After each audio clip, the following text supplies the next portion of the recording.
O presidente Lula realiza neste momento a live semanal Conversa com o Presidente. A gente acompanha um trecho.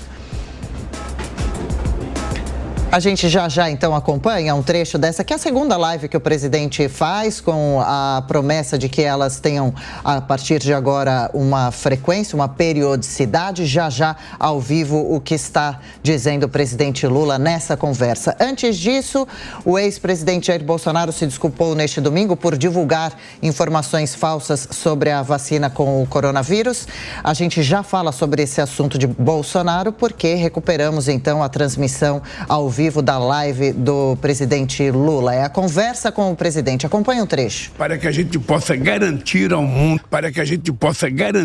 mundo, que nós, seres humanos, vamos cuidar do nosso planeta, e isso significa que estaremos cuidando da nossa casa. Agora, a decisão do senhor de oferecer, e conseguiu, né, que a COP de 2025 seja em Belém, e o Belém, Pará, é um estado que tem problemas bastante grandes em relação a isso, né? Desmatamento, e a questão de como mudar um pouco a economia do estado também e de toda a região. Como é que foi lá em Belém? Como é que foi o encontro com as pessoas? E o Mauro Vieira foi lá apresentar para os empresários locais, né, um pouco dessa dificuldade de fazer um encontro mundial numa cidade que, claro, não está acostumada a receber tanta gente de fora, né? Como é que você pensa? Temos aí 2 anos e pouco para preparar a casa, né? Duas coisas importantes, show. A primeira foi a participação do ministro de Relações Exteriores para explicar a empresários, sobretudo a empresário do turismo, o significado de uma COP. Uma previsão de quantas pessoas estarão presentes. Tem gente que fala que vai ter mais de 50 mil pessoas, outro fala de 80 mil pessoas, além da quantidade de chefes de estados que vão comparecer nessa COP. E por que isso? Porque é a primeira COP feita na Amazônia.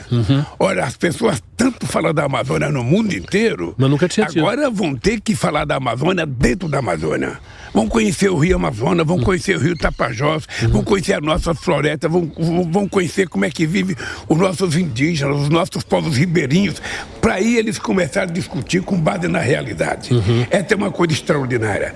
Outra coisa fantástica... Bom, aí então um trecho da live de hoje do presidente Lula, que dessa vez, Amanda Klein, diferentemente da primeira live que aconteceu em estúdio fechado, acontece, como a gente vê, a céu aberto, em frente ao Palácio do Alvorada, residência presidencial. Lula falando um pouco, então, sobre os planos para a possível COP30 no Brasil, em Belém, no Pará, e toda essa participação de Lula antes de uma viagem que ele deve fazer. A primeira parada para a Europa é a Itália, onde ele deve visitar o Papa Francisco em Roma. É isso, Adriana. A primeira coisa que me chama a atenção é justamente isso que você falou, é a estética. Se a gente for comparar com as lives do Bolsonaro, primeiro que esse formato do Lula é um formato de podcast, conduzido pelo Marcos Uchoa, que é um jornalista, um repórter muito conhecido, fez sua carreira, sua trajetória na TV Globo, agora está na TV Brasil. Obviamente é uma entrevista muito amigável, sem perguntas espinhosas, levantando a bola para o presidente, e nesse formato podcast, em que Marcos Uchoa é um diálogo, uma conversa. O Marcos Uchoa pergunta, o Lula tem um tempo à vontade para falar, e com esse fundo muito bonito, você vê o fundo desfocado, o foco só em Lula, ele bem vestido, bem arrumado, e o Bolsonaro era aquela coisa tosca, com os papéis, ele revirando os papéis, aí sempre com a companhia de algum ministro, algum deputado, algum senador aliado, aí vinha alguém, entregava os papéis na mesa, ele ia lendo recortes de jornal e vociferando, às vezes ficava muito nervoso, agressivo, só que tinha muitos views. Aquilo engajava muito a sua audiência, aquilo repercutia, tinha uma audiência enorme nas redes sociais do presidente. A primeira live do Lula não teve essa repercussão toda. E um dos fatores apontados é justamente o horário, 8h30 da manhã. Mas o Lula não quis nem saber. Ele disse, olha, é o horário que eu estou melhor, mais bem disposto, eu gosto desse horário matinal e quero que se mantenha nesse horário. Teve pouca repercussão a primeira na semana passada. O Lula quer fazê-la em caráter semanal. Está fazendo hoje, segunda e não terça, justamente porque viaja para a Itália, como você disse, para mais um giro internacional. O Lula pretende diminuir o ritmo dessas viagens, até porque sabe que a presença dele é necessária no Brasil para afinar a articulação política, mas sobre isso a gente fala daqui a pouco. Pois é. Bom, Nelson Kobayashi, essa diferença que a Adriana falou sobre o local dessa live, nessa tentativa de tornar Lula, pelo menos, mais popular nas redes sociais, isso, por enquanto, não vem dando resultado, Koba? O presidente Lula, o PT, na verdade, eles têm uma dificuldade imensa de engajar nas redes sociais, né?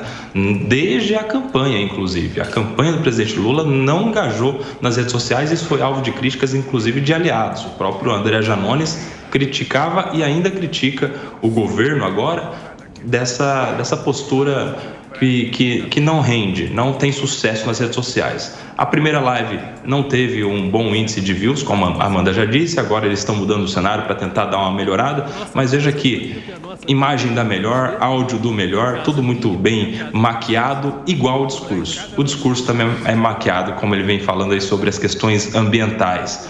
Fala-se em proteger o meio ambiente, em mostrar isso para o mundo todo, em receber as pessoas na COP30 lá na região norte. Mas importante que esses discursos estejam aliados com prática, porque imagine só se as pessoas, quando estiverem lá visitando o Rio Amazonas, verem na foz do Rio Amazonas uma exploração de petróleo que é perigosa, que tem laudo, inclusive, negativo, de parecer desfavorável à sua exploração.